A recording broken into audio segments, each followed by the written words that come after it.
La 4G by Telma vous présente Nivava. Avec moteur original, puissance à partir de 10 kVA, garantie 1 an, SAV de qualité, fini les coupures, soyez autonome, Batimax. La qualité au meilleur prix. Panulchanao ni fampalalam-baovao. Vita Malagas. Presto. Maman kokoa. Fitonjato ariary. Panulchanao ni fampalalam-baovao.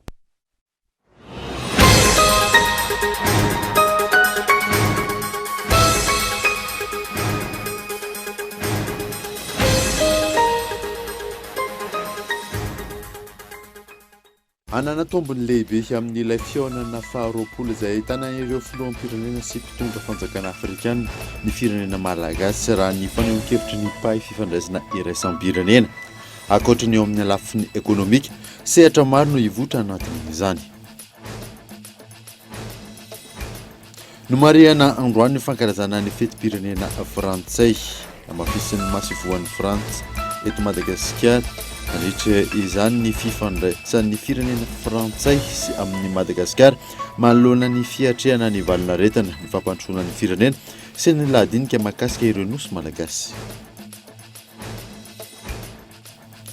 Nanomboka omaly ary nitohy hatramin'ny androany ny fandoavana ny karaman'ireo olona ny asa teny anivon'ny CTC sy Hôpital Hôtel ho ny ministry ny fahasalamam-bahoaka. Tsy fahavitan'ny taratasy no antony raha ny fanazavana fa tsy ny resaka vola. Niara nifaly tamin'ny vady aman-jana ny Célestin Jean Faly taorian'ny nahafantarany ny fahafany fanadinana CPE. Ny tenany izay zokiny indrindra tamin'ireo nanala fanadinana CPE tamin'ity taona ity. Maresaka iraisam-pirenena any La Réunion anjaton'ireo mponina natateraka fidirana andalambe androany tany amin'ny toerana ho fanoherana ny fepetra napetraky ny tompony ndraiky manoloana ny valinaretina Covid-19. Ny andinireo avetrany.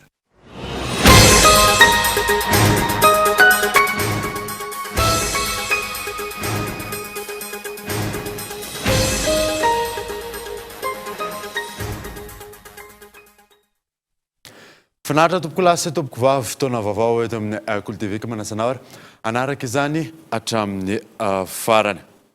Nanamboatsika ny vaovao anana tombony lehibe amin'ny fihaonam-be faharoapolo izay ahitana ireo filoham-pirenena sy mpitondra fanjakana afrikana ny firenena malagasy raha ny fanehoan-kevitry ny pahy fifandraisana iraisam-pirenena iray ankoatra ny eo amin'ny lafiny ekonomika sehatra maro no hivotra ao anatin'ny izany.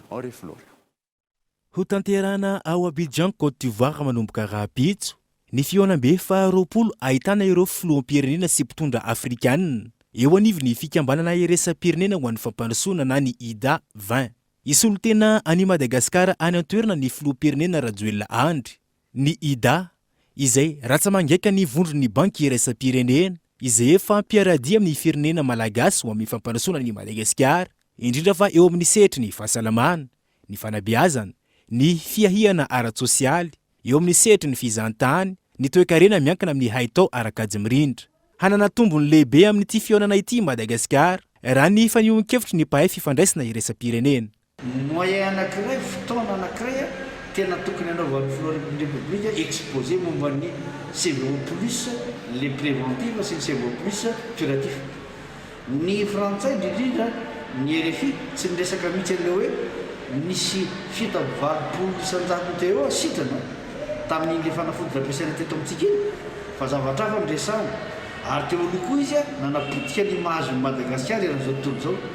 Fotoana anankiray azavan'ny président mihitsy ny any aminay zao dia ny ena be ny marary, ny any aminay na maty azy ny ena be, ny any aminay tsisy an'izany delta zany variant zany hatramin'izao noho ny fampiasana le fanafody teto Madagasikara.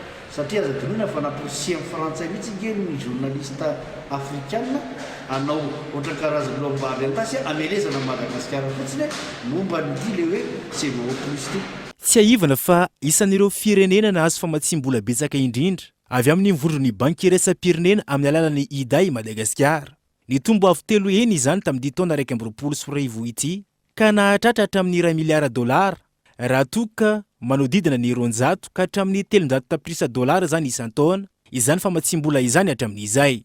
Ankoatra ireo sehatra maro ihany koa no tokony hanokafan'ny filoham-pirenena fiara-miasa amin'ny firenena any ivelany. Taona anankiray zany anaovana an'izay relation isan-karazany sy contrat isan-karazany satria Madagasikara amin'ny resaka asa resaka secteur privé minina koa misy minina koa raha tokony andeha amin'io satria be dia be zavatra azo atao ampiratina momba Madagasikara amin'izay fotoana izay aza toloana fa février io resaka développement zany hoe ny sehatry ny asa ny sehatry ny lazainy tao koa développement humain zany hoe ny éducation zany ny eau potable be dia be zavatra azo lazaina ao anatina développement humain anjara Madagasikara mandresy lahatra lehibe amin'ny pharma directeur général pharma malagasy tokony andeha any anazava sy ny hoe hivarotra ihany koa raha ohatra voarisy lahatra ny afrikana sy ny manodidina teo enjeu économique enjeu commercial enjeu politique ao Madagasikara io zavatra io. Isan'ny tanjony ity fihaonam-be ity raha ny fantatra ny hamaritra ireo sehatra laharam-pahamehana mila famatsim-bola maika aty Afrika ary hametraka politika mpamatsim-bola tsara rafitra ho fanohanana ny fiheren-dohan'ireo firenena afrikana eo amin'ny lafin'ny tontolo iainana sy taorian'ny Covid-19. No marihana androany ny fankalazana ny fetim-pirenena frantsay namafisiny masivoan'ny Frantsa monina sy miasa eto Madagasikara nandritra izany ny fifandraisan'ny firenena frantsay amin'ny Madagasikara manoloana ny fiatrehana ny valinaretana ny fampandrosoana ny firenena sy ny lahadinika mahakasika ireo nosy malagasy. Abraham Randriamanana. Ny fifanantonana sy ny firaisan-kina no ahafahana mametraka fiaraha-miasa hitambokany. Izay no nisongadina nandritra ny lahateny maso ivon'ny la Frantsa nandritra ny fanamariana ny 14 Jolay fetim-pirenena frantsay androany. Nambariny amin'izany ny fiaraha-mientana amin'ny ady atao amin'ny Covid-19 amin'ny alalan'ny famatsiana ny vaksiny fanefitra anatin'ny inisiative COVAX, ny fifanekam-piaraha-miasa eo Madagasikara sy la Frantsa mifampandrosoana ary ny lahadinika mikasika ireo nosy malagasy. S'agissant de Madagascar, je veux réaffirmer avec force et confiance. Tiako hamafisina ny fahavononan'ny Frantsa amin'ny fanampiany Madagasikara ao amin'ny fampandrosoana. Tsindrika etoina ihany koa ny fahavononan'ny filoha Emmanuel Macron amin'ny fanohanana ny filoha Andry Rajoelina amin'ny fifandraisana eo amin'ny lafiny ara-politika, tsy eo amin'ny sehatra ara-toekarena ihany na koa eo amin'ny fampandrosoana. Isan'ny manokana amin'izany ny fandraisana andraikitra ny rotonta amin'ny fanohizana ny fampiresana mikasika ireo nosy ao amin'ny lakandrano Mozambika. Araka ny tapaka nandritra ny fionana ny taona 2024. Antenaina nampy amin'ny fijerena vahaolana momba izany nametrana ny commission mixte. Qui vient de débuter peut nous y aider. Ankoatra izay, miroso ankehitriny ny fanadihadiana mikasika ny fanamarinana ny taolandohan'ny mpanjakany menabe an'ny Frantsa, izay ho ampodiana eto Madagasikara raha nambaran'ny tompon'andraikitra. Etsy ankilany, mila ezaka avy amin'ny firenena rotonta ny fanatrarana ny tanjona iombonana, indrindra mikasika ireo nosy malagasy raha nambaran'ny ministra ny raharaham-bahiny. C'est en vue de notre liberté totale. Isan'ireo dingana ahafahana miroso amin'ny fanatratrarana ny fahalevantena manontolo no antony anatanterana ny fampiresana amin'ny la Frantsa mikasika ireo nosy malagasy. Nandritra ny taona maro ary mandraka ankehitriny no tsy nahitana vahaolana mikasika ireo nosy ireo. Ny fanjakana malagasy dia manamafy ny fahavononany hiara-iasa amin'ny fanjakana frantsay mikasika ny lahadinika momba izany. Izany dia manosika antsika hametraka ny fiaraha-miasa anatiny firaisan-kina sy ny fitiavana. De jouir de relations fortes, durables et définitivement apaisées. No marina androany tetsy amin'ny résidence de France ny fankalazana ny fetim-pirenena frantsay, tonga nanotrina izany ireo solotena mpanjakana isa-tsokajiny, toy ihany koa ireo mpiara-miombona antoka samihafa miasa eto Madagasikara. Maro amin'ireo orinasa nahazo tsenam-barom-panjakana no tsy manao araka ny tokony ho izy ny asany. Hoy ny anivon'ny Transparency International izay namoaka horonan-tsary momba izany tamin'ny ity androany ity. Nambinina Ravelo Orson. Sisy koa 14 manerana ny renivohim-paritany no nanaovana fanadihadiana nanomboka ny volana Oktobra 2024 ka hatramin'ny Janoary 2024. Nijery manokana ny tranga nisy kolokolo ny Transparency International Initiative Madagasikara amin'ny alalan'ny tambazotra malina izay vondrona ny mpanao gazety matianina. Miompana amin'ny ayay manodidina ny fanomezana ny tsenam-barom-panjakana sy ny fampiasana izany manoloana ny fananganana ireo EPP manara-penitra. Renivohim-paritany roa, Toamasina sy Fianarantsoa ny tena nahitana lesoka raha ny fijerena ifotony natao. Tamile voalohany aloha le sekoly manara-penitra ny Toamasina, izy hoe vita haingana be. De faharoany tsy nahitana hoe tsy nanaraka le procédure moa resaka hoe tsenarim-panjakana marché public misy procédure précis be mihitsy tena manana hoe arahana amin'izy ireny ary misy fetrany koa amin'izany misy délai daholo izy ireny. De faharoa amin'izay hitanareo teo raha ohatra nanaraka le orinantsary koa nareo le secours avao tena natokana izy tena ohatrany hoe manara-penitra tena ohatrany hoe araka teny atao hoe raitra mihitsy. Teny mitetely izy de tena ohatrany hoe feno rano ohatrany hoe tsy azo tsapaka nianatra tsara atao ny ankizy mpianatra. Misy ireo orinasa tsy nanao araka ny tokony ho izy nanatanteraka ny tsenam-barim-panjakana. Nanao ny fotodrafitrasa EPP manara-penitra tany Toamasina sy Fianaratsoa. Azo ohatrany hoe fitarainana zany zay dia iny no piste ny anganay hoe alao tsenam-barim-panjakana no jerevantsika zany indrindra fa atao anatin'ny fananganana an'ireny EPP manara-penitra ireny sika dia nararotina tamin'izay hoe sao dia misy fofofona kolikoly amin'ny fananganana tony EPP manara-penitra tony iza nazo ny tsenam-barim-panjakana dia ahoana ny nazahoana azy dia izay ny antony nahatonga an'ilay choix an'ilay hoe tsenam-barim-panjakana amin'ny EPP manara-penitra. Nisy ny fampafantarana fanadihadiana amin'ny alalan'ny horonan-tsary mandritra ny 20 minitra izay nampafantarina androany ary aparitaka amin'ny fomba rehetra hoentina anairina ny sain'olom-pirenena sy ireo tompona andraikitra eny amin'ny androm-panjakana. Ahafahan'izy ireo mijery akaiky ny fomba fanomezana ireny tsenam-barim-panjakana ireny. Ny tanjona dia ny adiana amin'ny kolikoly ao anatin'ny sehatry ny fanabeazana eto Madagasikara. Efa manomboka hita taratra ankehitriny fihazakazaky ny mpanao politika amin'ny fifidianana 20 sy 20 hoy ny mpamakafaka ara-politika iray na izany aza no vahoaka ny tompony teny farany sy tsara izany raha fanazavana atranao Refolory. Ao anatin'izao fisasan'ny fotoam-piasan'ny Flora Joelina Andry izao efa manomboka hita taratra ankehitriny ny fihazakazaky ny mpanao politika ho any amin'ny fifidianana ho an'ny taona 20 sy 20 raha ny nambaran'ny mpanjinika politika nanaovana fanadihadiana. Efa miomana amin'ny fifidianana ho an'ny taona 20 sy 20 avokoa ny rehetra na ny mpitondra ankehitriny na ireo izay mieritreritra hifaninana aminy izay efa manomboka hita taratra fa hisy olom-baovao. Efa hita zany ny vokatriny samy manana fomba fijeriny fa eo aloha ny vokatra afaka andrefesana izay vita afaka andrefesana ihany koa izay mbola tsy vita. Ny faharoa ihany koa dia efa hita taratra fa mitsiketsika zany ny mpanao politika izay mieritreritra hifanina amin'ny fifidianana fa 20 sy 20 fifidianana manaraka zany ary atao amin'ny fitondrana zany miroso angampingana amin'ny ireo izay etretina hoentina ahafahana milaza ny vahoaka fa tokony toy zany ny fahafahan'izy ireo mitondra firenena amin'ny 5 taona manaraka aoriana 20 sy 20. Na eo aza ny mety ho fisian'ny olom-baovao hirotsaka amin'ny fifidianana ho an'ny taona 20 sy 20 ny vahoaka no hitsara izany raha ny fanazavana.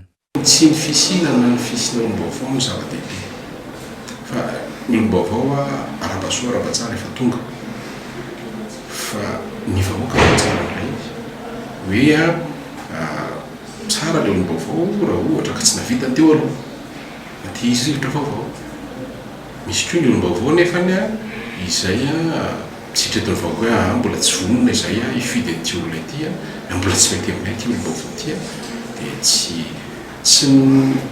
olana ny fisina olom-baovao ilaina ny olom-baovao satria mitondra hevitra foana ireny olona ireny ary ny hevitra fa tsy azo atsy amin'io fa tsy izany akory mitika hoe misy olom-baovao dia zavatra iova be satria tsy any amin'ilay resaka olona mihitsy ny olona eto Madagasikara fa amin'ilay resaka fomba fijery fomba fitantanana amin'ilay resaka zavatra vokatra miaitra ny amin'ny fiainam-bahoaka. Araka ny voalazan'ny lalam-panorenana ny filohan'ny Repoblika ny Madagasikara no tompon'ny teny farany amin'ny mety ho fanaovana ny mpikambana ao anatin'ny gouvernement tanatsy na eo aza ny fivozan'ny mpanao politika ny tokony hanovana ny ministra sasantsasany eny fa hatramin'ny premier ministre aza. Voalohany ny filohan'ny Repoblika izay afaka manala ny lehibe gouvernement sy ny membre ny gouvernement izany hoe izy zany mekeny lalàna mahita ny mapety na tsy mapety fanovana gouvernement. Eo amin'ny lafiny faharoa dia tadio fa ny député dia manana anjara toerana manana anjara andraikitra satria ny fidin'ny vahoaka ny amin'ny tokony na tsy tokony hanovana ny membre gouvernement. Tadio tsara fa membre gouvernement ny olom-botendry za moa efa nilaza ibenibeny fa tsaratsara kokoa amara gouvernement tamorom-boafidy no lasa olompatendry fa manjary sobakaka ambikirina fotsiny mamara gouvernement para ombolombotendry fotsiny. Nambaran'ity mpanao politika nanaovana fanadihadiana ity fa tokony hahazakatsika ny mpanao politika tsirairay avy eto amin'ny firenena. Andrasany maro ankehitriny ny mety ofisiany olom-baovao hiare asa amin'ny filoham-pirenena hanatanteraka ny fandarana asany. Mahery kokoa sy mifindra vetivety ary mafaty aingana ny variant delta. Ilaina araka izany ny fiomanana fahendrina ny fitandremana mba tsy idiran'izany eto Madagasikara. Raha nambaran'ny mpandinika fiarahamonina Michela Ranarjoana. Tsy manalavitra ny Madagasikara intsony ny variant delta, efa saika ahitana azy avokoa ireo nosy manodidina, nosy Maurice, Comores, La Réunion, Seychelles. Manoloana izany indrindra tsy tokony hamaivanina raha ny fanazavan'ny mpandinika fiarahamonina ny fepetra raisina, na izany avy amin'ny olon-tsotra fa indrindra avy amin'ny mpitondra fanjakana. Ny zavatra voalohany azo lazaina aloha manoloana an'ity variant delta ty amin'izao fotoana izao, ny tena fepetra tsara indrindra dia tena mikatona tanteraka ny sisitany. Tsy hanavanandrakoto, tsy hanavanandrabe, tsy ampiana izany hoe cas impérieux zany, satria tokony hitovy ny rehetra amin'ny fisoroana n'ilay aretina. Io aretina io dia tsara fantatra fa tsy hita maso izy io, ka mety cas impérieux izy miditra eto, fa delta izy rehefa miaina eto. Possible hitranga zany zay zavatra zay dia tokony hosoroana zay satria tadiovana le paramètre scientifique maromaro ary efa manomboka tsy mahita loatra n'ilay aretina indraindray, fa rehefa tafiditra ilay izy vao hoe io fa tratran'ilay aretina. Dia ny tsara indrindra tokony mikatona tanteraka tsy asiana fanavanana izaniza le izy. Faharoa tokony hodineny ihany koa dia hoe inona andraikitry ny olom-pirenena manoloana an'io aretina io. Dia avy hatrany zany zavatra atao amin'izao fotoana izao dia tokony misoroka hoe eritrereto efa eto io aretina io. Zay zany no tokony andraisantsika an'ilay izy. Ny hoe fepetratra tokony mifanaraka amin'ilay izy tsy goragora ohatry zao hitantsika rehetra mandeha tsika miara-mahita angamba fatrana tomobily rehetra be da be tsy manao kasibosy. Dia tsy hoe miandry mpitandro filaminana fa hoe mieritreritra vao miala ny trano dia hoe efa eto aretina io ohatrany teo aloha tokony efa samy miaro tena daholo zany tsika rehetra satria tsy maintsy iombonana le ady fa tsy akintsika amin'ny fanjakana rehetra fa misy andraikitra koa ny olom-pirenena. Etsy ankilany hatramin'ny androany ny fanaovam-bakisiny irery ihany no vahaolana nentin'ireo manam-pahaizana misoroka ny Covid-19. Mila ampitomboina hoy ny solombavam-bahoaka nanaovana fanadihadiana ny taham-pandrisian'ireo malagasy amin'izay fanaovam-bakisiny izay. Manentana ny malagasy zany hoe matoa somary mbola vitsy no tonga eto Madagasikara amin'io vaksiny io dia mbola vitsy itsika no mariska ao anatin'ilay izy. Fa raha mijery ny frantsay zao tsika dia natao obligatoire ny fanaovana vaksiny satria izay no miaro atsika ary miaro ny hafa ihany koa ary nendry zareo manomboka mois de septembre aorian'ny 15 septembre dia na any amin'ny resaka cafétéria, restaurant, ny fijerevana sarimihetsika sy ny karazana dia obligatoire ny fanomezana an'ilay carte de vaccination ary manomboka miantra manomboka amin'ny 1er octobre ny SAS zany ho an'ny tsy manao vaksiny ka ny tsika eto zany mbola somary misy fahatsara-panavy avy amin'ny fitondram-panjakana fa tokony hoentitra amin'izay tsika dia ny delta mbola mafy kokoa noho izay ka za zany alohantsika samy mandray andraikitra tsirairay avy satria amin'izay vaccination zay mino fa raha vita aingana 165 na Johnson io dia be dia be ny ho avy zany ao anatin'izay tokony ho vita vaksiny daholo ny malagasy rehetrarehetra. Raha tsy hivina raha toka tany Inde ny volana oktobra 2020 no nahitana voalohany ny variant delta, hatramin'ny 12 jolay teo, firenena mihoatra ny 100 maneran-tany no efa ahitana azy. Amin'ny firenena tahaka ny Singapour, Royaume-Uni ary Portugal, no variant delta no mamono olona betsaka indrindra na antsoina hoe variant dominant, mihoatra ireo variant hafa teo aloha. Nanomboka omaly ary nytoy hatramin'ny androany ny fandoavana ny karaman'ireo olona ny asa teny anivon'ny CTC sy ny hôpital hôtel hoy ny ministry ny fahasalamam-bahoaka. Ny tsy fahavitan'ny taratasy no olana raha ny fanazavana fa tsy resaka vola Michela Ranarjoana. Taorian'ny fitokonana fanairana nataon'ireo mpitsabo sy mpitsabo-panampy ny taky ny karaman'izy ireo 3 volana, taorian'ny fiasan'izy ireo teny anivon'ny CTC sy teny amin'ny hôpital hôtel nandritra ny fiparian'ny valanaretina Covid-19 deuxième vague farany teo. Nilaza ny ministry ny fahasalamam-bahoaka nandritra ny fivanianana tao amin'ny fahitalavim-panjakana fa nanomboka omaly ary mbola mitohatra amin'ny androany ny fandoavana izay karama 3 volana ireo mpiasa ireo izay.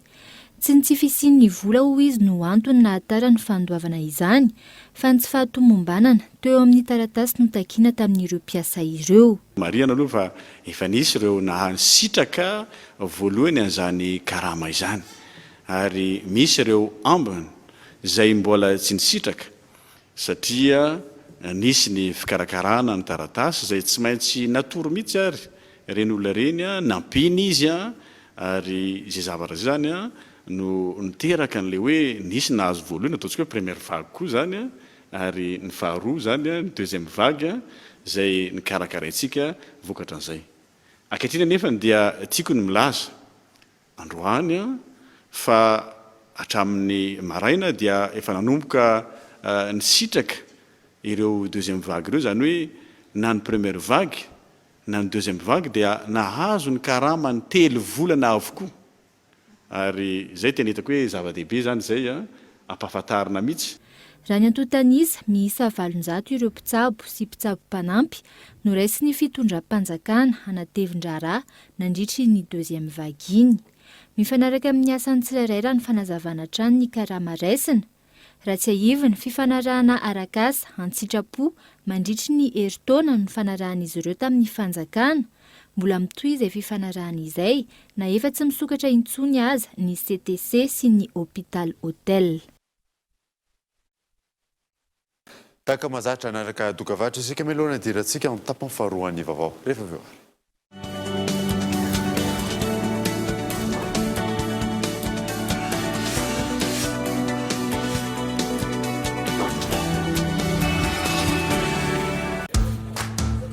Tsy hitako hoe inona ny vitany ariary tsy haiko aloha fa raha 100 ariary dia ahavitana zavatra bobaka be, ohatra hoe mandefa SMS be dia be na koa misurfa amin'ny internet, olona afaka manao story koa azy lahy. Dia eritrereto izany raha anatin'ny iray andro no vitany 290.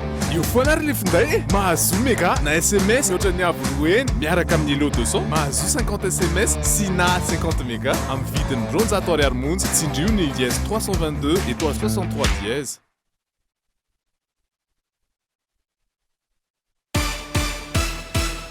Maman Lisa, c'est l'heure. Maman Lisa, merci Maman Lisa. Resto, misota na watan Maman Lisa fatenga tsara. Resto, tangatin tongo maro china mitakaza. Resto, naeza na weza na waliano misakafu. Resto, maneran Madagascar matukiazi. Resto, tambula zaza. Resto, na naola supu. Resto, na samu tanura. Resto, ula makafi. Resto, chifit saranga nulu na zaza na ulbe. Resto, ato vifilu mazala imusara no komisi. Resto, tiako, tiano, uantika. Resto, batu malaza tenga tsara tialako. Resto, vita malagas. Resto, Maman Kukua. Fitinjato ariary.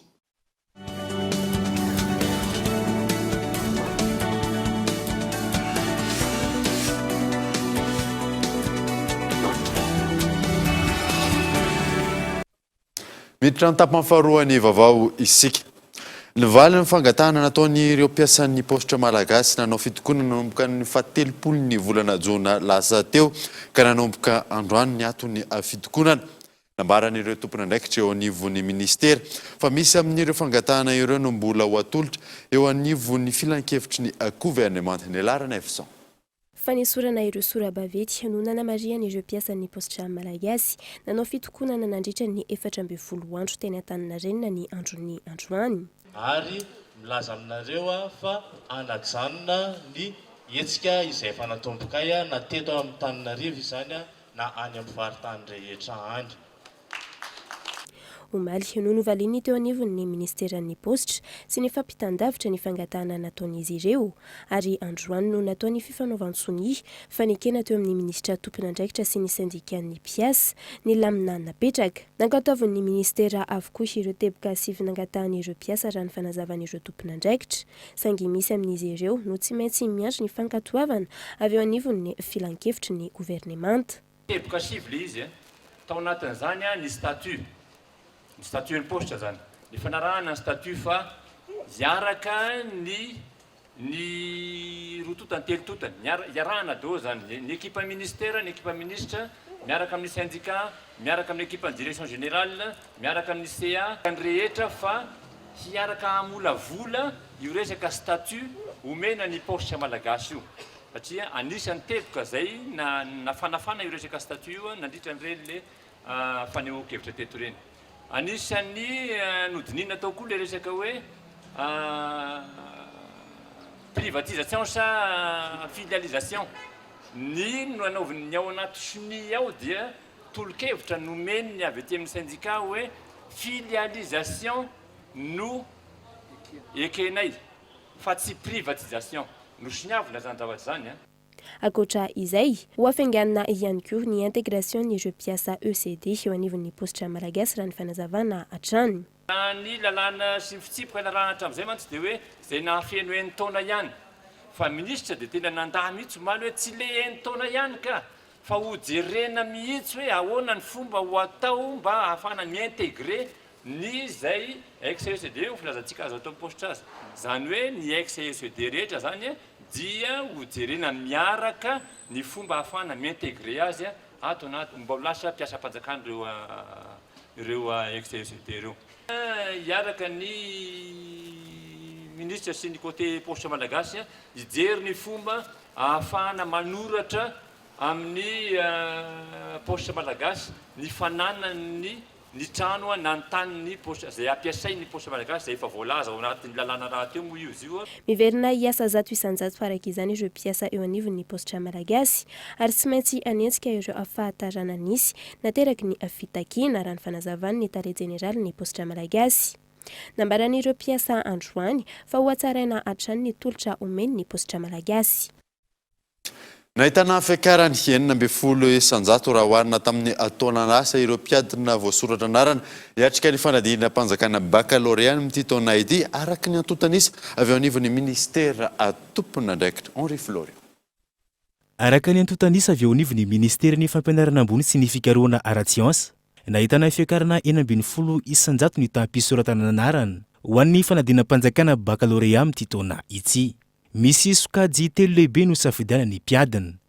Ao ny sokajy littéraire, ao ny sokajy scientifique, ao ihany koa ny sokajy OSE na ny organisation société et économie. Ity faran'izay sokajy vaovao manampy ireo mpianatra maniry ny hanohy ny fianarana eny anivon'ny économie, gestion, sociologie na ny droit eny anivon'ny anjerimanontolo. Nahitana fitombony ihany koa ny foibe-mpanadinana raha oharina tamin'ny taondasa. Hatreto raha ny antotanisa tonga aty amin'ny ministera avy any amin'ny faritra rehetra dia ny azo ambara dia mitombo ny isan'ny mpiadina.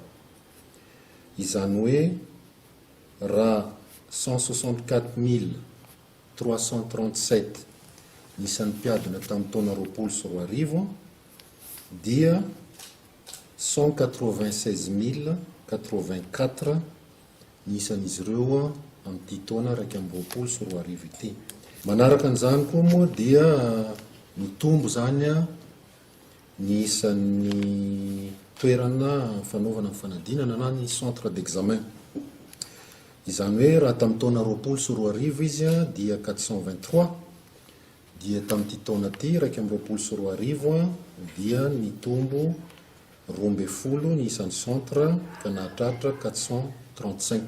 Ankoatra io, efa mirosy ihany koa amin'izao fotoan'izao ny fanontana ireo lazahadina hiatrena ny fanadinam-panjakana baccalauréat amin'ity taona ity ary efa any amin'ny toerana voatokana amin'izany ireo mpikirakira izany ary arahamaso ny mpitandro ny filaminana. Ny fiarovana ny faritra anaovana ny conclave zay faritra fiboana zany amolavolana n'ireo lazahadina ary ny fanarahamaso ny fanatanterahana n'ireo fitsipika anatiny iraisan'ny mpiatsehatra rehetra na izy io mpampianatra na mpandrara na reo mpitandro filaminana ao anatiny ao na ny gendarmerie zany dia zay zany aloha ny andraikitra amin'iny ary mijery ihany koa zay mety fiodiodina manodidina zay mety teraka ayay dia ao anatin'izany moa raha ohatra ka misy ny zavatra mampiayay dia manokatra fanadihadiana avy hatrany ny gendarmerie mba hisorohana izay zavatra mety ampikorotana ny saim-bahoaka. Farany, tokony hanaraka ny safidy izay nanaovany ny fisafidianana ny mpianatra mandritra ny fanadinam-panjakana baccalauréat raha ny fanazavana. Marina fa natao fitiliana avokoa ireo mpikirakira ny lazadiny mialohany namonjen'izy ireo ny toeram-pihibohany amin'ny fikirakirana ny lazadiny ho an'ny fanadinam-panjakana bakaloria itsy. Lafim-baovao hafa kosa indray dia efa miparitaka amin'ny fokotany manerana Antananarivo renivohitra ny karne pokotany vaovao. Tamin'ireo fokotany izay nanaovana fanadihadiana efa vita avokoa ny pitsopitsony rehetra ny ilaina mialohan'ny izarana izany miantarandriana evo. Vonona amin'ny fizarana ny karne pokotany vaovao ny enenivon'ny fokotany maro manerana ny Antananarivo renivohitra. Teto amin'ny fokotany Tsiadana nanaovana fanadihadiana. Tato anatin'ny herinandro maro no efa tonga tety amin'izy ireo karne vaovao ireo. Ataona izao zany mandika le karne taloha amin'ny reto karne vaovao reto. Dia rehefa vita izay tsy afaka mizara zahay fa tsy maintsy miandry topo hoe amin'ny isaky ny ohatra hoe eto amin'ny deuxième arrondissement dia miandry topo zay hoe zaraina amin'izay ny karne dia izay vao zarainay avy any amin'ny commune na avy any amin'ny district. Amin'ny karne pokotany vaovao ity zany misy karne pokotany teo aloha dia le karne pokotany teo aloha iny ihany no nanaovanay recensement dia iny ihany no andikanay an'ilay karne vaovao. Dia matoky zany zay vamponety ihany manana karne vaovao aminay. Dia raha ohatra indray hoe misy vahiny dia misoratra aloha zareo enregistrena amin'ny fisy dia iny atao recensement vaovao dia adika amin'ilay karne pokotany vaovao. Amin'ny mahavaovao azy, araka ny efa nambaran'ny filohan'ny repoblika dia niova ihany koa ny endriny. Ankoatra ny habeany sy ny sary itoviny rehetra, misongadina amin'ity karne ity ny fisian'ilay hologramme sy QR code hampanarahana ny teknôlôjia izany. Voamarina sy voatahiry amin'ny alalan'io avokoa ny mombamomba ny olom-pirenena misoratra anatiny. Reto ny raim-pianakaviana efa misoratra eto amin'ny nandrem-pianakaviana, ny loham-pianakaviana zany ilazana azy. Efa misoratra eto amin'ny karne reto. Dia zahay fotsiny zany mameno manaraka azy amin'reto. Tsy maintsy mijery an'ilay olana vita didy na ny RFD amin'ilay resaka fako. Dia efa hitanay moa tato fa efa manao ezaka tsara ihany ny olona.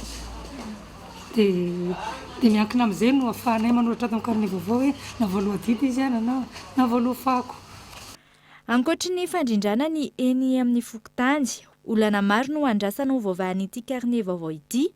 Ny fanamarinana miainga amin'ny fisoratana anarana ny fifidianana, fandrindrana ny fanomezana samihafa isan'ny tokantrano avy amin'ny fanjakana foibe, ny osika sy ny maro hafa. Raha ny eto amin'ny fokotany Tsiadana, tokantrano mandinina ny 4,000 no vinavinaina isitraka izany. Azo fiofanana mahakasika ny fepetra fanitsiana arabarotra avy amin'ny ANMCC avokoa ireo federasiona ny tranoben'ny varotra sy ny industria 420 eto Madagasikara. Androany no totosa ny fifanaovatso ny mpiara-miasa momba izay fanampanazavana. Fampiofanana mba ahatonga le mpisehatra rehetra ao anatin'ity le fametahana fepetra fanitsiana arabarotra ity sy ny mpandraharahara toe-karena any amin'ny faritra zany ahafeha ny atao hoe fepetra fanitsiana arabarotra.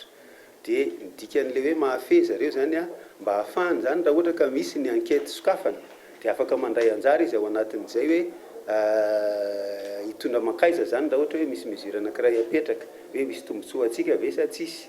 Dia mitombona ve ny ametrahana ny mesure io sa tsy mitombona, dia ahoana ny hoe ilaina ve ny ametrahana mesure ity sa tsy ilaina, satria mety misy mpandrarasa ny mangataka amina vokatra anankiray hoe ametrao mesure ity vokatra anankiray ity. Dia nefa zay zavatra zay mila enona daholo ny hevitry ny isa tokony rehetra zany zay mety voakasika ao anatin'izay. Dia izay zany mba ahafahana manitatra an'izay fandraisana anjara isa tokony rehetra manerina nosy zay. Dia izay zany dikany anaovana le fampiofanana. Ny ara-mifaly tamin'ny vady aman-jana ny Célestin Jean Faly taoriana nahafantarany ny fahafahan'ny fanadirana CPE. Ny tenany izay zokiny indrindra tamin'ireo nanala fanadirana CPE tamin'ity ataona ity fanadina.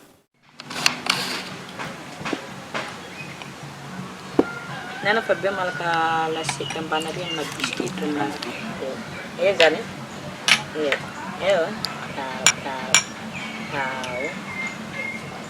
faly zay ka.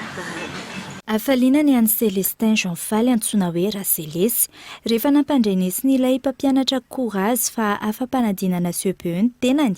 Omaly maraina mbola tany amin'ny toeram-piasana izy no naray io antsy io. Nangatadalana tany ampiasana moa izy ka nandeha nijery ny peta-drindrina misy ny lisitra ireo mpianatra fampanadinana atao amin'ny Brony Cisco Thomasina voalohany, nanamarina ny fipetahany anarany tao anaty lisitra.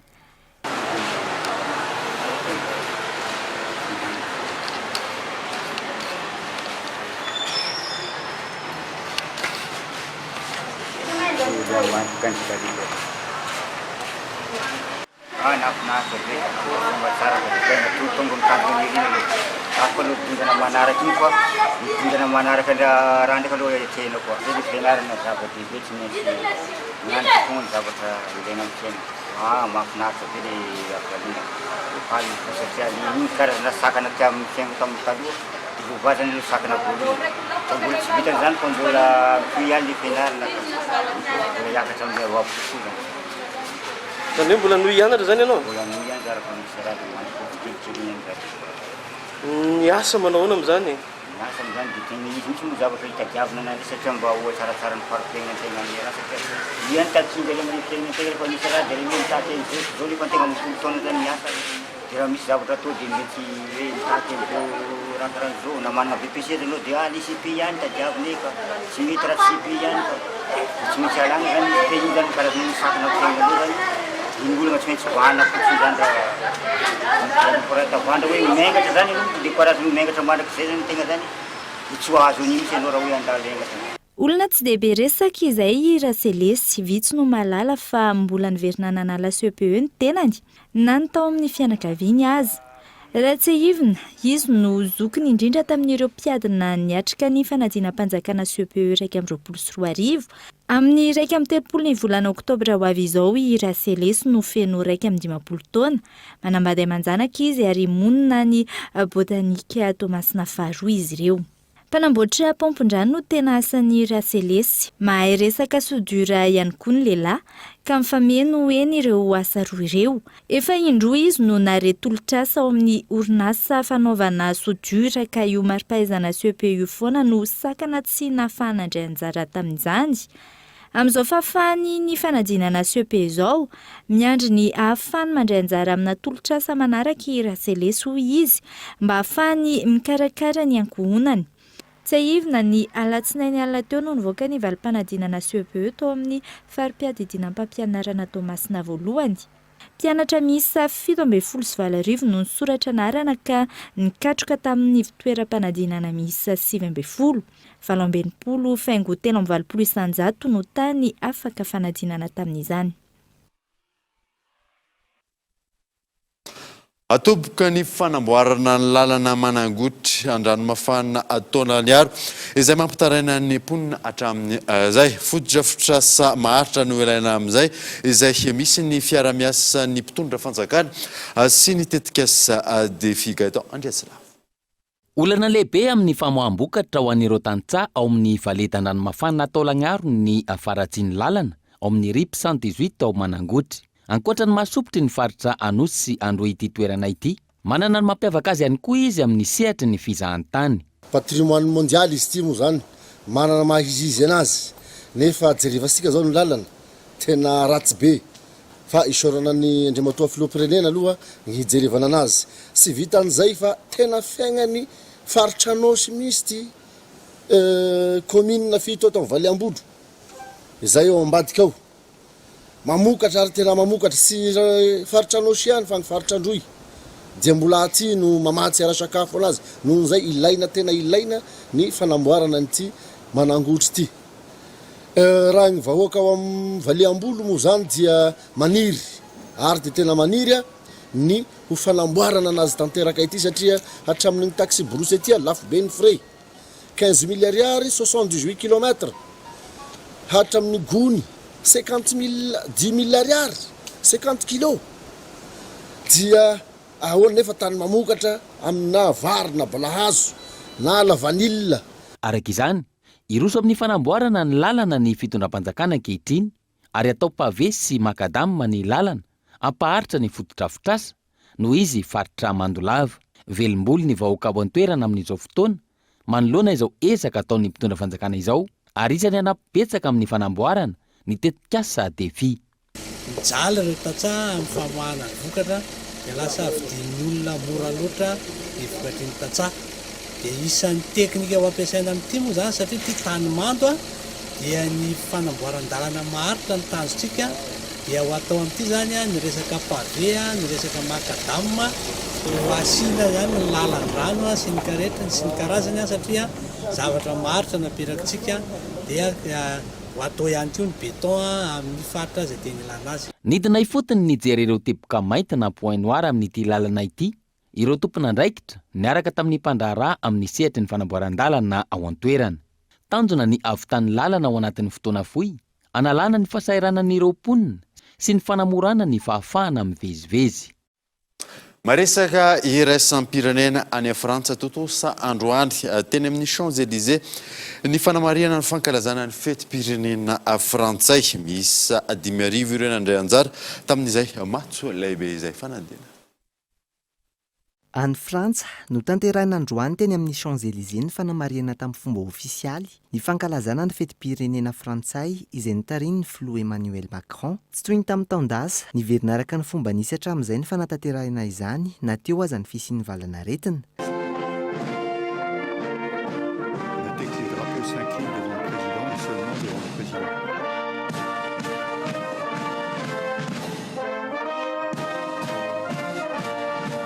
Misy 10,000 ireo nandray anjara tamin'ny matso lehibe teo amin'ny Champs-Élysées izay nahitana ny tafika frantsay, ireo mpamonjy vonina sy ny maro hafa. Voafetra ho ray alina ireo mpijery afaka nanatrika izany teny an-toerana manoloana ny fisian'ny valanaretina, entitra ny fampanajana ny fepetra ara-pahasalamana ho azy ireo ary notakiana nandritra izany ny passe sanitaire. Ankoatra izay, loha hevitra nanamariana ny fankalazana tiany hoe gagner l'avenir.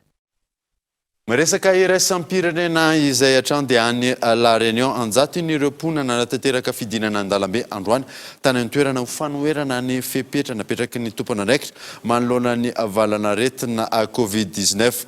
Isan'ny antony izany hoy izy ireo ny famerana ankolaka amin'ny fanaovana vaksiny. Dia ireny maresaka iraisam-pirenena ireny manakatona vaovao tamin'ity androany dia ankasiahanao nanaraka izany. Soafa tsara daholo tompoko.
Malagasy. Presto. Maman Koukoua. Fitinjato Ariari vous a présenté Ni Vavao. Avec moteur original, puissance à partir de 10 kVA, garantie 1 an, SAV de qualité. Fini les coupures, soyez autonome. Batimax.